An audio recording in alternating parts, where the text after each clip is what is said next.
Hello दोस्तों, अस्सलाम वालेकुम वरहमतुल्लाहि वबरकातुहू।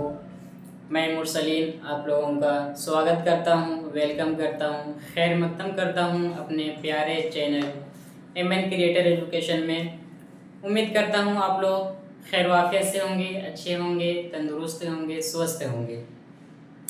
हम लोग पिछले क्लास में मिर्ज़ा फ़खरुद्दीन बेग का इंट्रोडक्शन, उनका तारीफ़ देख चुके थे। आई होप आप लोगों को अच्छी तरह से समझ में आया होगा और आप लोगों की नॉलेज में इजाफ़ा हुआ होगा। तो आज का हम लोग का टॉपिक है, आज हम लोग 12th उर्दू का कहकशा बुक का पहला चैप्टर नज़ीर अहमद की कहानी, इसका आगाज़ करेंगे और पूरी कहानी को देखेंगे। आज का जो कहानी है बहुत ही इंटरेस्टिंग कहानी है, सुनने में भी अच्छा लगेगा और सीखने के लिए भी बहुत चीज़ मिलेगा और इंटरेस्टिंग बहुत ज़्यादा ही है। तो आई होप आप लोगों को पसंद आएगा और नॉलेज में भी इजाफा होगा। तो हम लोग बिना लेट किए हम लोग अपने टॉपिक को, अपनी कहानी को स्टार्ट करते हैं और समझने की कोशिश करते हैं। तो चलिए हम लोग स्टार्ट करते हैं।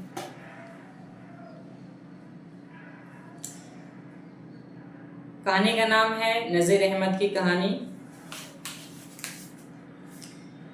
मैं और मियाँ दानी 11:30 बजे मदरसे से आए, खाना वाना खाया, सबक का मुतालिया किया और 1 बजे निकल खड़े हुए। मकान का पता पूछते पूछाते 1:30 में 5 मिनट थे कि मौलवी साहब के दरवाजे पर जा धमके। दरवाजे की एक चौकी पर मैं और दूसरी पर मियाँ दानी डट गए। सामने ही कमरा था। बेचुमारी रस्सी हाथ में लिए औंध रही थी, कभी कभी रस्सी को एक आध झटका दे देती थी। कमरे के अंदर मौलवी साहब थे, लेकिन दरवाज़ा बंद था, इसलिए दिखाई न देते थे। अब ये ख्याल हुआ कि ये मौलवी साहब ही का मकान है या किसी दूसरे का। अंदर जनाना तो नहीं है। गर्द इस शशोपंज में थे कि मौलवी साहब के कमरे के घंटे ने टन से 1:30 बजाया। हम दोनों उठे और दबे पांव चोरों की तरह अंदर दाखिल हुए। घर में सन्नाटा था। बेचुमारी ने सर भी उठाकर न देखा कि कौन जा रहा है। कमरे के एक दरवाज़ा खुला था, उसमें गर्दन डालकर झांका। चूंकि रोशनी से अंधेरे में आए थे, इसलिए कुछ दिखाई न दिया। अंदर से किसी ने डांट कर कहा, कौन है? इस आवाज़ को पहचान कर हम तो संभल गए, मगर बेचुमारी उछल पड़ी और बेइख्तियार उनके मुंह से गुंबद की आवाज़ की तरह निकला, कौन है? मैंने कहा, मैं और दानी। मौलवी साहब ने कहा, आओ बेटा, अंदर आओ। मौलवी साहब फौरन पलंग पर उठ बैठे और तह को संभालते हुए नीचे उतर आए। पूछा, क्या पढ़ते हो? हमने किताब पेश की। थोड़ी देर तक उलट पुलट कर देखते रहे। उसके बाद कहा, भाई एक किताब मेरे लिए भी लेते आना। हमने अपनी एक किताब उनको दे दी और दूसरे से दोनों ने मिलकर काम निकाला। कब पढ़ा और किस तरह पढ़ा या इसका मैं आइंदा जिक्र करूँगा। हाँ, ये ज़रूर है कि जब पढ़कर उठे तो सब कुछ याद था, मगर दिमाग पर किसी किस्म का बार न था। खुशी खुशी घर आए, चलो अल्लाह दे और बंदा ले। मियाँ दानी है और जो उसका दोस्त जो है वो जो है पढ़ने के लिए अपने उस्ताद मौलवी साहब के यहाँ घर जाता है और वहाँ जो है ये मामला पेश आता है और वहाँ पे वो सबक पढ़ते हैं। अब यहाँ से जो है कहानी का मेन पॉइंट स्टार्ट होता है। बहुत ही इंटरेस्टिंग पॉइंट है, हम लोग उसको समझेंगे और आगे देखते हैं। हमने भी कॉलेज में मौलवी साहब की तारीफ़ों के पुल बांध दिए, यहाँ तक कि ये आवाज़ हिंदू कॉलेज के तलबा के कान तक पहुँची। जब ये कॉलेज गए तो ये कॉलेज में भी तारीफ़ों के, मौलवी साहब के तारीफ़ों के पुल बांधने लगे कि वहाँ उन्होंने किस तरीके से पढ़ाया। ये जो हिंदू कॉलेज में जहाँ वो पढ़ते थे वहाँ उन्होंने बताया। आगे है, वहाँ के एक तालिबे इल्म मिस्टर रज़ा के दिल में गुदगुदी उठी। वो आए, हमसे मिले और कहा, भाई मैं भी तुम्हारे साथ चलूँ। एक लड़का था, एक स्टूडेंट था जिसका नाम था मिस्टर रज़ा। जब इन्होंने सुना तो उनको भी लगा कि मैं भी वहाँ जाऊँ, तो मियाँ दानी से उन्होंने बोला कि मुझे भी वहाँ जाना है।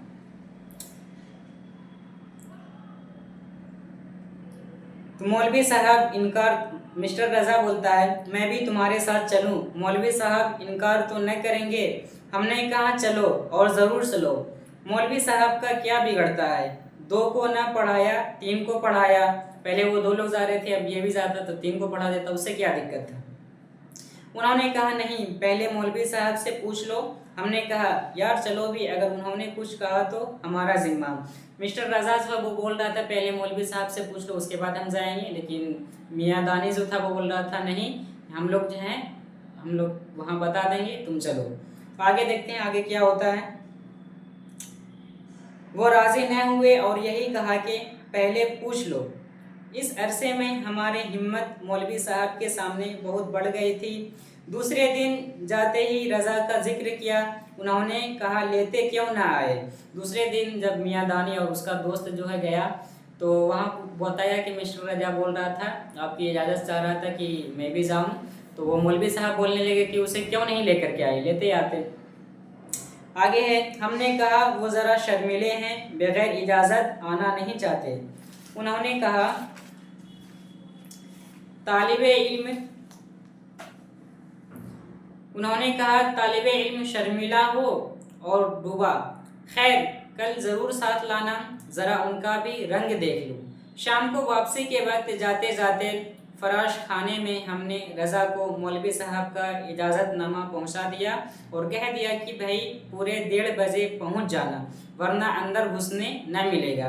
उसके बाद मियाँ दानी वहाँ से निकलकर मिस्टर रज़ा के घर पहुँचे और उसको बता दिया कि इजाज़त मिल गई है, कल जो है 1:30 बजे पहुँच जाना है, वरना अगर लेट करोगे तो वहाँ अंदर जाने की इजाज़त नहीं मिलेगी।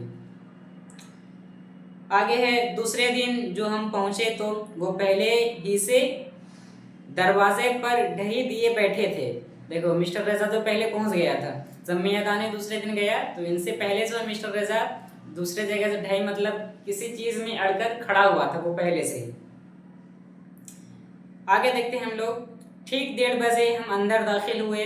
मौलवी साहब हमको देखते ही पलंग पर उठ बैठे और कहा लाओ किताब। हमने किताब ताक पर से उतार उनके हाथ में दी और वह किताब लेते लेते नीचे आ बैठे और कहा अच्छा ये है मियाँ रज़ा। बेचारे रज़ा ने गर्दन झुकर कहा जी हाँ। मौलवी साहब ने कहा अच्छा भाई शुरू करो। हमारे पढ़ने का यह तरीका था कि एक रोज़ मैं पढ़ता था, दूसरे रोज़ मियाँ दानी। अब उसको हमारी शरारत कहो या महज इत्तेफाक, हम दोनों चुपके बैठे रहे। जब इस खामोशी ने तौल खींचा तो मौलवी साहब ने कहा अरे भाई आज तुम पढ़ते क्यों नहीं, क्या मुँह में घुनघुनियाँ भर कर आए हो। अच्छा मियाँ रज़ा तुम ही शुरू करो। मियाँ दानी जो है पढ़ नहीं रहा था, बैठा हुआ था, तो मौलवी साहब बोले कि तुम पढ़ क्यों नहीं रहा। उसके बाद जो है मियाँ रज़ा को पढ़ने के लिए बोल दिया गया। आगे देखते हैं। रज़ा ने सफ़ा पूछा और पढ़ना शुरू किया। अगर इराब की गलतियां मुझसे कम की तो नज़्म को नस्र मियाँ दानी से ज़्यादा बना दिया। एक आधा शेर तक तो मौलवी साहब चुपके सुनते रहे। उसके बाद कहने लगे वाह भाई वाह, हमको भी अजीब नमूने के शागिर्द मिले हैं। जब मियाँ रज़ा पढ़ना स्टार्ट किया तो उन्होंने इराब में और नज़्म में फ़र्क ही नहीं बुझा, इराब में और नस्र में दोनों को मिला जुला के पढ़ दिया। तो उसके बाद मौलवी साहब बोलते हैं कि हमें भी क्या शागिर्द मिले। चलिए आगे देखते हैं, बहुत ही इंटरेस्टिंग कहानी है, हम लोग इसको आगे पढ़ते हैं। मियाँ रज़ा अगर हम तुमको एक नेक सलाह दे तो मांगोगे।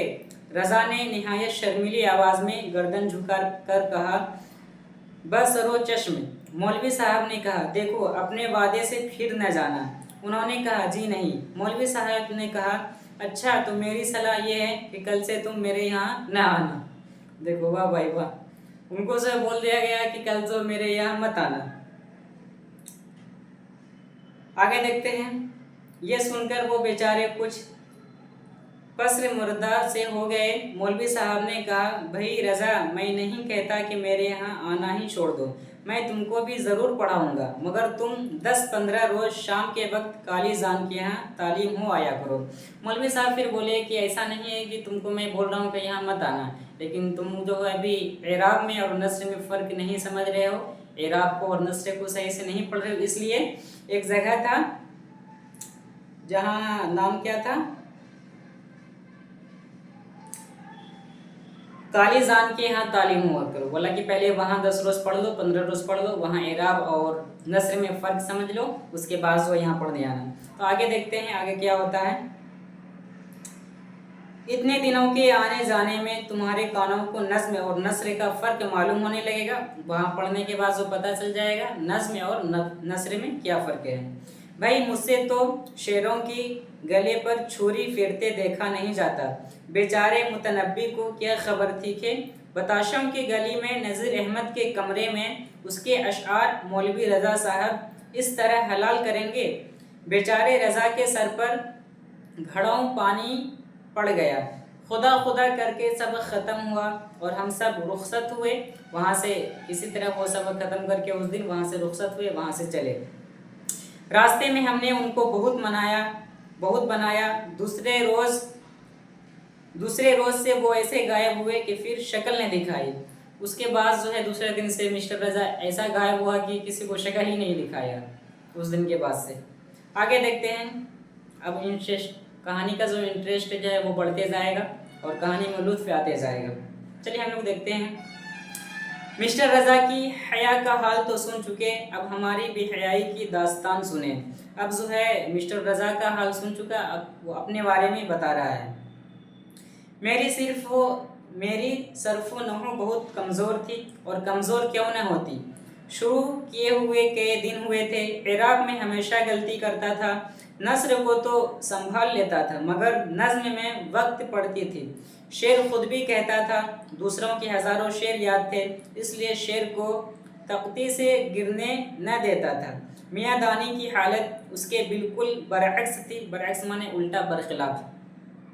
वो इराब की गलती न करते थे, मगर शेर को नस्र कर देते थे। सकते तो क्या झटके पड़ जाते थे। मौलवी साहब, हम एक दिन यह हुआ कि मेरे पढ़ने की बारी थी। मैंने एक शेर पढ़ा, मालूम नहीं कहाँ के एराब कहाँ लगा गया।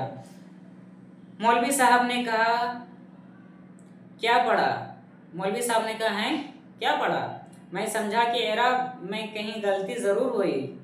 तमाम एराब बदल कर शेर मौजू कर दिया। उन्होंने फिर बड़े ज़ोर से हूँ की। हमने फिर एराब बदल दिए। उससे इनको गुस्सा आ गया। कहा दानी तुम तो पढ़ो। उन्होंने शेर का गला ही घोट दिया है। मौलवी साहब ने कहा मियाँ दानी को कि तुम पढ़ो। मिस्टर वो जो था उनका दोस्त, वो तो शेर का गला ही घोट दिया है, एराब में ही बहुत गलत कर रहा है। आगे देखते हैं। खासे भले चंगे शेर को नस्र बना दिया। अब क्या था, मौलवी साहब का पूरा 110 डिग्री पर चढ़ गया। अब ये सुनकर जो है मौलवी साहब को बहुत ज़्यादा गुस्सा आ गया। अब देखते हैं आगे क्या होता है। किताब उठाकर जो फेंकी तो कमरे से गुजर दालान में होती हुई सहन में पहुंची। मौलवी साहब गुस्से से किताब फेंके तो सहन से दालान से गुजरते हुए सहन तक, आंगन तक पहुंच गए। इतना गुस्सा हो गए मौलवी साहब। आगे देखते हैं। और नहायत गुस्सीली आवाज़ में कहा निकल जाओ, अभी मेरे घर से निकल जाओ। उन्होंने कहा निकल जाओ मेरे घर से भी, निकल जाओ। इराब में जो वो गलती कर रहे थे मौलवी साहब, इससे बहुत ज़्यादा उनको गुस्सा आया। बोले निकल जाओ यहाँ से, मेरे घर से निकल जाओ। चलो आगे देखते हैं आगे क्या होता है। न तुम मुझसे पढ़ने के काबिल हो, वरना मैं तुम्हारे पढ़ाने के लायक। दानी ने मेरी तरफ देखा, मैंने दानी की तरफ देखा। उन्होंने आंखों ही आंखों में कहा चलो। मैंने आंखों ही आंखों में जवाब दिया हरगिज़ नहीं। उन्होंने उठने का इरादा किया, मैंने उनका जानो दबाया। मौलवी साहब की यह हालत थी कि शेर की तरह बफर रहे थे। आखिर जब देखा कि ये लौंडे टस से मस नहीं होते तो कहने लगे कि अब जाते हो या नहीं। जब वो लोग जा ही नहीं रहे थे तो फिर मौलवी साहब कहा कि अब जाते हो भी या नहीं। आगे देखते हैं। मैंने कहा मौलवी साहब, जब तक कोई धक्के देकर न निकालेगा उस वक्त तक तो हम जाते नहीं, और जाएंगे तो अभी फिर आ जाएंगे। फिर उन्होंने कहा कि कोई धक्का देकर अगर भेजेगा तभी जाएंगे, और जाएंगे तो फिर आ जाएंगे। चलिए आगे देखते हैं क्या होता है। मौलवी साहब ने जोया बेहयाई देखी तो जरा नरम हुए, कहने लगे अच्छा नहीं जाते हो तो न जाओ, मगर मैं एक हरफ तुमको न पढ़ाऊंगा। मौलवी साहब कहने लगा ठीक है, नहीं जाना है तो मत जाओ, लेकिन मैं जो अब तुम लोगों को नहीं पढ़ाऊंगा। आगे देखते हैं। मैंने कहा न पढ़ाइए, मगर बगैर पढ़े हम यहाँ से न टले हैं, न टलेंगे। कहने लगा बेटा इस वक्त मेरी तबीयत खराब हो गई है, अब चले जाओ, कल आ जाना। दानी ने सच जाना, मैं समझा कि उस वक्त उठो और साहब हाथ से गए। दानी उठ खड़े हुए, मैंने पकड़कर उनको बैठा लिया। मौलवी साहब ये तमाशा देख रहे थे। मौलवी साहब पढ़ेंगे तो आज आखिरकार मौलवी साहब पढ़ेंगे तो आज पढ़ेंगे, और आज पढ़ेंगे तो इस वक्त पढ़ेंगे। पढ़ना है तो पढ़ाएं, वरना हमें यहाँ से न जाना है न जाएंगे। वो दोनों कहने लगा कि यहाँ पढ़ा, हम लोग जो पढ़ेंगे यहीं पर पढ़ेंगे और इसी वक्त पढ़ेंगे, नहीं पढ़ाना है तो मत पढ़ाइए, लेकिन हम लोग जो जाएंगे नहीं यहाँ से। चलिए आगे देखते हैं क्या होता है। आखिरकार हम जीते और मौलवी साहब हारे। कहने लगे खुदा महफूज रखे तुम जैसे शागिर्द भी किसी के ना होंगे। उसके बाद जो है मौलवी साहब मतलब मौलवी साहब जो बोलने लगे इतना देख करके नहीं जा रहा है कि आखिरकार तुम लोग जा ही नहीं रहे हो, कैसे शागिर्द हो। उसके बाद वो लोग गया भी नहीं। आगे देखते हैं।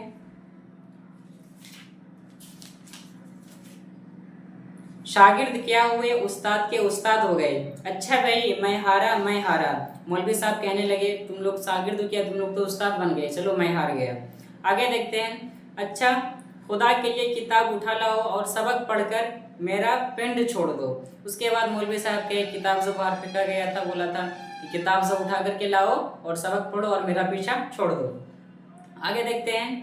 देखिए कौन सा दिन होता है कि मेरा तुमसे छुटकारा होता है। मैं जाकर सहन में से किताब उठा लाया और मौलवी साहब जैसे थे वैसे के वैसे हो गए। कहा करते थे कि अगर उस दिन तुम चले जाते तो मेरे घर में घुसना नसीब ना होता। फिर मौलवी साहब कह रहे थे उस दिन अगर तुम चले जाते तो दोबारा तुमको अपने घर जो है घुसने के लिए नहीं देता।